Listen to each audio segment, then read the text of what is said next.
Hi viewers, welcome to our channel. ప్రస్తుతం మనతో పాటు సీనియర్ జర్నలిస్ట్ దాము బాలస్వామి వారితో మాట్లాడదాం. నమస్కారం సార్. నమస్తే. సార్, షర్మిల గారిని రాహుల్ గాంధీ గారు మొన్న వచ్చినప్పుడు షాక్ ఇచ్చారు అని చెప్తున్నారు సార్. అసలు రాహుల్ గాంధీ గారు ఏం షాక్ ఇచ్చారు? అలాగే ఏపీలో చూసుకుంటే కాంగ్రెస్ పార్టీని పెద్దగా ఎవరు పట్టించుకోవడం లేదు. అందుకోసమే రాహుల్ గాంధీ గారు షర్మిల గారిని మందలించారని కూడా వార్తలు వస్తున్నాయి సార్. దీంట్లో నిజం ఎంతుందంటారు సార్? అంటే మందలించాడో లేదో మనకి చూసిన వాళ్ళు చెప్పలేదు కాబట్టి తెలీదు. బట్ జనరల్గా వాతావరణం చూసినప్పుడు నిన్నేం జరిగిందనేది చూస్తే రాహుల్ గాంధీ వచ్చాడు, వైఎస్ఆర్ ఘాట్ దగ్గర నివాళి అర్పించాడు. దాని తర్వాత కడపలో సభ పెట్టారు, ఆ సభలో మాట్లాడాడు. ఆ సభలో మాట్లాడుతూ వైఎస్ఆర్ రాజీవ్ గాంధీ ఇద్దరు చాలా మంచి ఫ్రెండ్స్ అని చెప్పారు.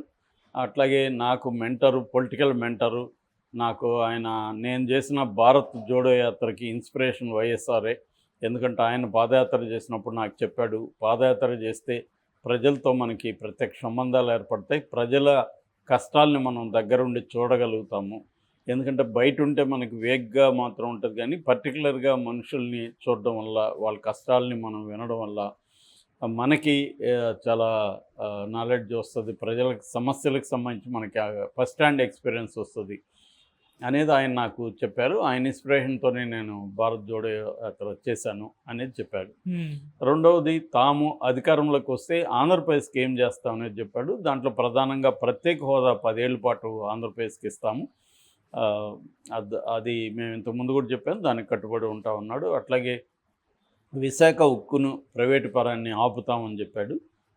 తర్వాత పోలవరాన్ని పూర్తి చేస్తామని చెప్పారు. తర్వాత అమరావతిని ఉంచుతామని చెప్పారు. తర్వాత కడప ఉక్కు ఫ్యాక్టరీని, స్టీల్ ఫ్యాక్టరీని నిర్మిస్తామని చెప్పాడు. ఇటువంటి హామీలు ఆయన ఇచ్చాడు. దాని తర్వాత ఇక్కడ బీజేపీ బి టీమే ఉంది. బీజేపీ అంటే ఆల్రెడీ షర్మిల చెప్పినట్టుగా బి అంటే బాబు, జే అంటే జగను, పి అంటే పవను. సో బీజేపీ అంటే బాబు, జగను, పవను అనేది ఆయన కూడా చెప్పాడు. సో ఈ 3 పార్టీలు కూడా బీజేపీకే ఊడిగం చేస్తున్నాయి, బీజేపీని ప్రశ్నించట్లేదు. బీజేపీ వల్ల రాష్ట్రానికి అన్యాయం జరిగింది. సో షర్మిలకి మీరు ఓట్లేసి గెలిపించండి, కాంగ్రెస్ పార్టీని అధికారంలోకి తీసుకురండి అనేది ఆయన ప్రధానంగా పిలిపించాడు. సో కాంగ్రెస్ 22 చోట్ల అక్కడ ఎంపీగా పోటీ చేస్తుంది, ఇంకొక 3 చోట్ల లెఫ్ట్ అభ్యర్థులు పోటీ చేస్తున్నారు. సో ఇప్పుడు ఈ క్రమంలో ఏంటంటే ఆ సభకి పెద్ద వందల సంఖ్యలో కూడా రాలేదు జనం అనేది కూడా రిపోర్ట్ అవుతుంది. సో ఏదేమైనా అది ఫ్లాప్ అయిందని చెప్తున్నారు. సో జనాల్ని సరిగ్గా సమీకరించలేకపోవడం, అట్లాగే ఓవరాల్గా Sharmila functioning of the party అంటే ఇక్కడ మనకు చూస్తే రేవంత్ రెడ్డి చాలా అగ్రెసివ్గా పొలిటికల్ బ్యాటిల్ చేశాడు. ఆయన పర్సనల్ బ్యాటిల్ కాదు, నిజానికి పర్సనల్గా ఆయన చాలా అవమానాలకు గురయ్యాడు. ఆయన్ని అర్ధరాత్రి 12 గంటల తర్వాత ఇంటి నుంచి ఎత్తుకు రావడం కావచ్చు, వాళ్ళ కూతురు పెళ్ళికి కూడా పోనీని పరిస్థితి కావచ్చు, జైల్లో ఉండి కోర్టు పర్మిషన్తో కొన్ని గంటలు రావడం కావచ్చు, ఇలాంటివి చాలా పర్సనల్గా కూడా చాలా అటాక్ చేశారు, కేసులు పెట్టారు ఆయన మీద. అప్పట్లో టీవీ ఛానళ్ళలో విపరీతంగా అతని మీద నెగిటివ్గా కబ్జాదారని అదని ఇదని చేయించారు. అయినప్పటికీ రేవంత్ రెడ్డి అంటే పొలిటికల్ బ్యాటిల్ ప్రధానంగా అటాక్ చేశాడు. దాని ఫలితం కనబడింది. ఇక్కడ చూసుకున్నప్పుడు ఈమె పొలిటికల్ బ్యాటిల్ చేయాలి. పొలిటికల్ బ్యాటిల్లో ఏముండాలి, జగన్ని పొలిటికల్గా ప్రధానంగా అటాక్ చేయాలి. నాకు పర్సనల్ విషయాలు నాకు అనవసరం, నేను పర్సనల్ విషయాలు మాట్లాడను, నాకు ఈ రాష్ట్రం ఇంపార్టెంట్, ఈ రాష్ట్రానికి సంబంధించి నేను అతన్ని ఒక పొలిటికల్ పార్టీ హెడ్గా చూస్తున్నాను, నా అన్నగా చూడట్లేదు అన్న నెరేటివ్ తీసుకెళ్ళుంటే ఆమెకి మైలేజ్ వచ్చిండేది. అట్లాగే ఆమె విమర్శించేటప్పుడు నేషనల్ లెవెల్లో కాంగ్రెస్ పార్టీకి బీజేపీ ప్రధాన శత్రు కాబట్టి ఇక్కడ కూడా బీజేపీ కూటమిని కూడా ఆమె గట్టిగా విమర్శించాలి. ఈ 2 పనులు చేయకుండా ఆమె ఏం చేసిందంటే మొత్తం కాంగ్రెస్ పార్టీని కుటుంబ పార్టీగా మార్చేసింది. రెండవది, కాంగ్రెస్ పార్టీలో వేరే వాళ్ళకి కూడా స్కోప్ ఇచ్చి ఉండాలి. అక్కడ సీనియర్ నాయకులు ఉన్నారు, రఘువీరారెడ్డి ఉన్నారు, తులసిరెడ్డి ఉన్నాడు, ఇట్లా చాలామంది నాయకులు ఉన్నారు, వాళ్ళకు కూడా స్పేస్ ఇచ్చి ఉండాలి. అట్లాగే ఒకరినిద్దరిని ఉమెన్ని కొద్దిగా బాగా మాట్లాడగలిగిన వాళ్ళని కూడా తీసుకొచ్చున్నారు. అంటే కాంగ్రెస్ పార్టీ పోరాడుతుందన్న విషయాన్ని పక్కన పెట్టి షర్మిల, జగన్ వీళ్ళిద్దరి మధ్య ఏదో గొడవ అయింది. ఆ అమ్మాయికి ఏదో ఇప్పుడు ఆ గొడవని తీర్చుకోవడానికి, జగన్‌ని ఇబ్బంది పెట్టడానికే ఈమె దిగింది అన్న వైసీపీ నెరేటివ్ ఏదైతే ఉందో దానికి దోహదం చేసేట్టుగానే ఈమె కార్యాచరణ అంతా కూడా ఉందక్కడ. అది ఓకే. మేజర్ షర్మిల చేస్తున్న తప్పేందంటే, ఆమె ఒంటెత్తు పొగడు అంటారు కదా! ఒంటరి ఆమె ఏమీ ఎస్టాబ్లిష్డ్ లీడర్ కాదు. ఎస్టాబ్లిష్డ్ లీడర్ గాని పోనీ ఆమెకేమన్నా కరిష్మా ఏమన్నా ఉందా పవన్ కళ్యాణ్ లాగా? అట్లా కూడా ఏమీ లేదు. హ్మ్. ఏమున్నా ఆమె అదేమంటారు లెఫ్ట్ ఓవర్స్ అంటారు. అంటే వదిలేసినాక ఏదన్నా ఉంటే ఈమె ఏరుకునే పరిస్థితి అనమాట. చేలల్లో వడ్లంతా తీసుకెళ్ళినాక రాలిపోయుంటాయి. సో, అట్లాగా వైఎస్ఆర్ లెగసీ అంతా ఈయన కొట్టుకుపోయాడు జగన్. ఓకే. మిగిలింది ఏమన్నా ఉంటే దాన్ని లాక్కోవడానికి మాత్రమే ఈమె ప్రయత్నిస్తుంది. హ్మ్. అది కాకుండా ఆమె పార్టీని ప్రొజెక్ట్ చేసుండాలి. అంటే పార్టీని ప్రొజెక్ట్ చేయడం అంటే కాంగ్రెస్ పార్టీ ప్రధాన అజెండా ఏంటి? కాంగ్రెస్ పార్టీ ఏంటి?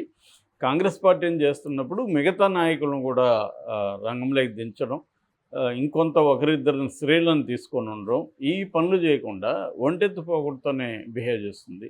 దానివల్ల అందుకని బిగినింగ్‌లో మనకి చాలాసార్లు మనం కూడా చెప్పుకున్నాం. ప్రియాంక రాబోతుందంట, ఖర్గే రాబోతున్నాడు, రాహుల్ రాబోతున్నాడు, సిద్ధరామయ్య వస్తాడు, డీకే శివకుమార్ వస్తాడు, రేవంత్ రెడ్డి వస్తాడు, సునీల్ కనుగోలు స్ట్రాటజిస్ట్ వస్తున్నాడు. హ్మ్. ఈ బిల్డప్‌లంతా బిగినింగ్‌లో పడ్డాయి. తీరా చూస్తే మెల్లమెల్లగా తుస్సయిపోయింది. ఈమె ఎంతసేపు సునీతను పక్కన పెట్టుకొని ఎంతసేపు జగను, వివేకానంద రెడ్డి హత్య ఇది తప్ప వేరే విషయాలు లేవు.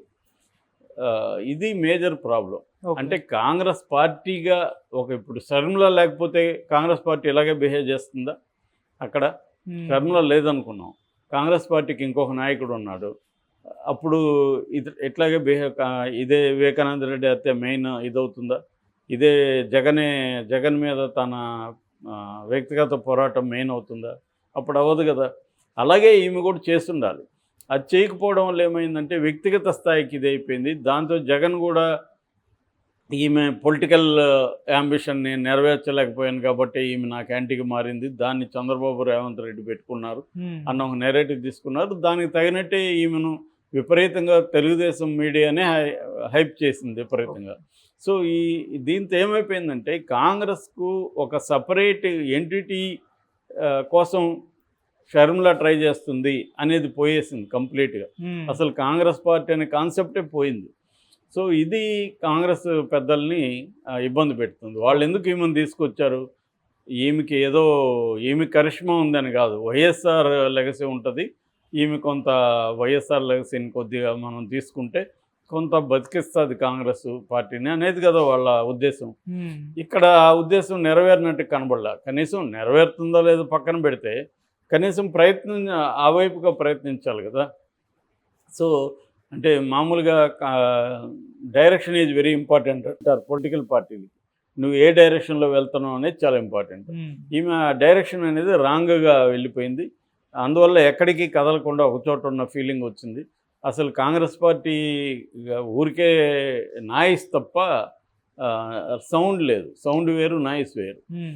ఇటువంటి ఒక కలగాపులగమైన ఒక నాయిస్ లాగా ఆమె అయిపోయింది. ఒక జోరీలాగా మీడియాలో ఇది చేస్తుంది తప్ప ఈమెకు కేఏ పాల్‌కి పెద్ద తేడా లేదు. సో, అంత తప్ప ఇంకేమీ జరగలేదు. ఇదేదో మెలోడ్రామా లాగా అయిపోయింది వీళ్ళది. సో, ఆ మెలోడ్రామా రాజకీయాల్ని ఈమె తీసుకొచ్చింది. సో, ఖచ్చితంగా మందలించారో లేదో మనకి చెప్పలేం గానీ ఖచ్చితంగా వాళ్ళు అప్సెట్ అయ్యే అవకాశం అయితే కనిపిస్తుంది. అప్సెట్ కాకపోతే వాళ్ళు కేంద్రీకరించి ఉండేవాళ్ళు కదా! ఎంతో కొంత ఇక్కడ మనకి మెరుగుపడుతుంది అని చెప్పి. అటువంటి కేంద్రీకరణ జరగలేదు ఇక్కడ. ఏదో మొక్కుబడిగా అది కూడా షర్మిలాని కడపలో గెలిపించాలన్నట్టుగా ఆయన వచ్చి వెళ్ళిపోయాడు తప్ప ఆయన ఇంకా వైజాగ్‌లోనో ఇంకా కాంగ్రెస్‌కి ఇప్పుడు మడకశిరలో కాంగ్రెస్ వస్తుందని రవిప్రకాష్ ఆర్టీవీలో చెప్పాడు. హ్మ్. కనీసం అట్టాడిది ఏదైనా బలమైన 1, 2 నియోజకవర్గాలు గుర్తించి ఎమ్మెల్యేగా అక్కడన్నా రాహుల్ గాంధీనో, ఖర్గేనో ఎవరో ఒకరు పెట్టుండొచ్చు కదా మీటింగు. హ్మ్. రేవంత్ రెడ్డి కూడా నేను రెడీ అన్నాడు. మరి రేవంత్ రెడ్డి వెళ్ళలే. ఒకసారి వైజాగ్ వెళ్ళాడు అంతే. ఎవరు రాలేదు. ఇటు వేరే పార్టీల నుంచి ఎవరు పెద్దగా రాలేదు. అంటే అక్కడ ఇప్పటివరకు చూస్తే మాత్రం షర్మిల అటర్ ఫ్లాప్ అయినట్టుగా కనబడుతుంది.